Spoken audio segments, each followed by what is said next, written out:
Bonjour, je suis le docteur Isabelle Fortel, médecin légiste, chef de service de médecine légale de l'hôpital de Corbeil-Essonnes. Je me propose de vous parler des violences physiques et sexuelles dans le cadre de maltraitance infantile. Alors, la définition de la maltraitance est une définition assez large. On a pu considérer qu'il existait 3 groupes d'enfants.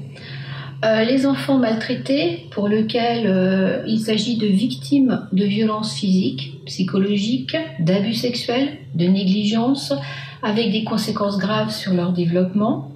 Des enfants en risque de maltraitance, ce sont des enfants dont les conditions d'exercice mettent en danger sa santé, sa sécurité, son éducation, son entretien, sans pour autant être maltraités.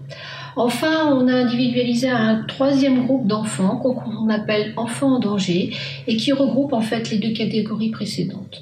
Actuellement, on a tendance à plutôt parler d'enfants en danger et dans lequel on va individualiser ces enfants maltraités dont je vais vous parler par la suite.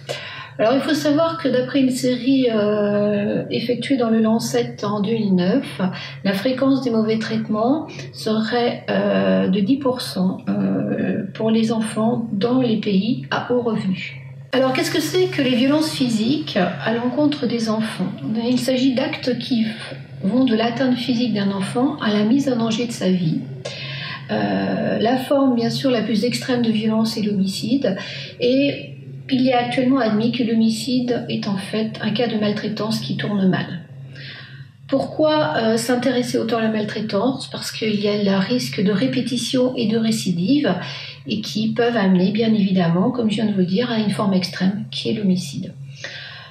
Ces maltraitances sont généralement sous-estimées, elles sont parfois non diagnostiquées ou non signalées, parfois dissimulées, ce qui explique que le risque majeur, eh bien, comme je vous l'ai dit, c'est leur répétition. Alors, quels sont les différents types de formes de violence que l'on peut observer? Alors, il s'agit d'une liste non exhaustive, bien évidemment, mais ce sont des choses que l'on voit assez régulièrement ou fréquemment dans le cadre de la maltraitance infantile. Tout d'abord, un cas très fréquent qui est la violence à main nue. Quand on parle de violence à main nue, il peut s'agir de gifles, de coups de poing, de coups avec le plat de la main. Mais également, on peut observer des coups de pied, des coups de genoux, des coups de tête.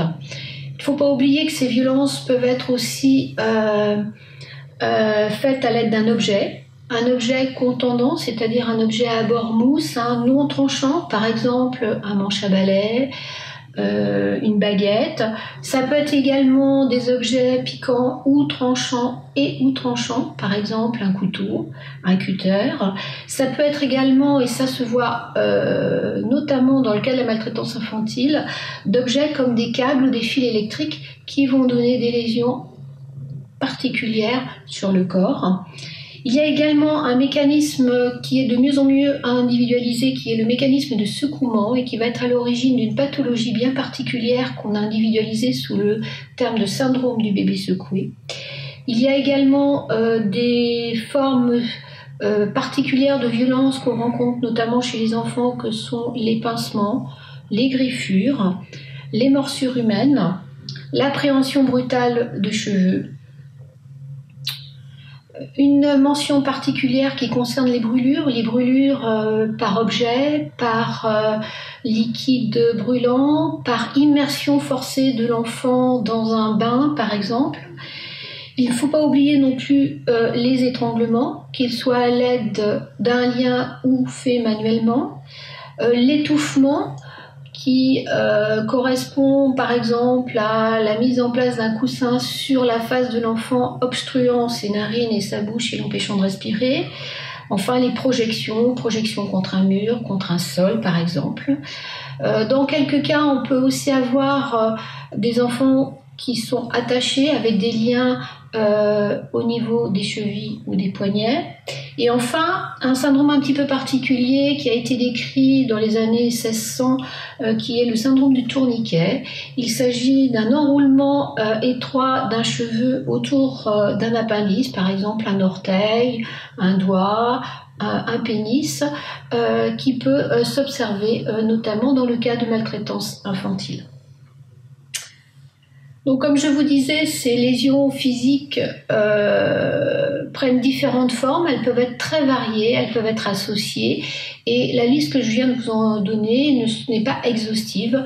C'est quelque chose que l'on rencontre plus ou moins fréquemment et qui peuvent être plus ou moins spécifiques chez l'enfant. Je pense particulièrement à l'utilisation d'objets comme des câbles électriques ou par exemple des brûlures ou par exemple également ce fameux syndrome du tourniquet.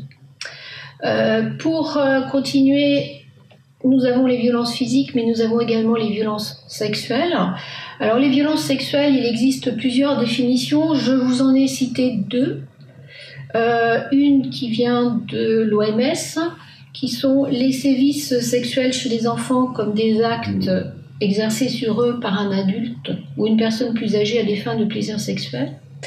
Vous avez une autre définition de Krugman et John en 1980 qui déclare que la participation d'un enfant ou d'un adolescent mineur à des activités sexuelles qui n'est pas en mesure de comprendre, qui ne sont inappropriées à son développement psychosexuel et qu'il subit sous la contrainte par violence ou séduction.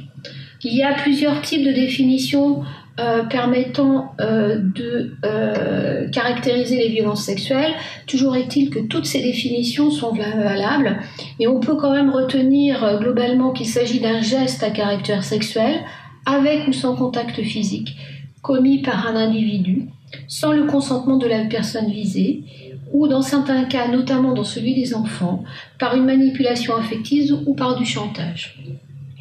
La plupart du temps, ces victimes de violences sexuelles sont féminines et la plupart du temps, elles connaissent leurs agresseurs et notamment leur agresseur est dans leur milieu familial ou très proche. Alors, les différentes formes de violences sexuelles que l'on peut observer, eh bien, avec contact physique, bien évidemment, il s'agit de pénétration sexuelle, mais également pénétration digitale ou à l'aide d'un objet. Ça peut également être des attouchements sexuels. Enfin, il ne faut pas oublier également, et qui rentre dans les différentes formes de violences sexuelles, notamment dans le cadre de maltraitance infantile, la prostitution, la pornographie, la pédophilie, l'harcèlement sexuel et l'exhibitionnisme. Alors ces violences sexuelles donc rentrent bien évidemment dans le cadre de la maltraitance infantile. Il faudra bien sûr les différencier des jeux sexuels. Les jeux sexuels, ils sont fréquents. Et ça concerne des jeunes enfants au même stade de développement qui vont découvrir leur anatomie générale. Et dans tous les cas, il n'y a aucune notion de contrainte et aucune notion de pénétration. En conclusion, les violences physiques et sexuelles sont des lésions qui sont importantes à connaître chez les enfants.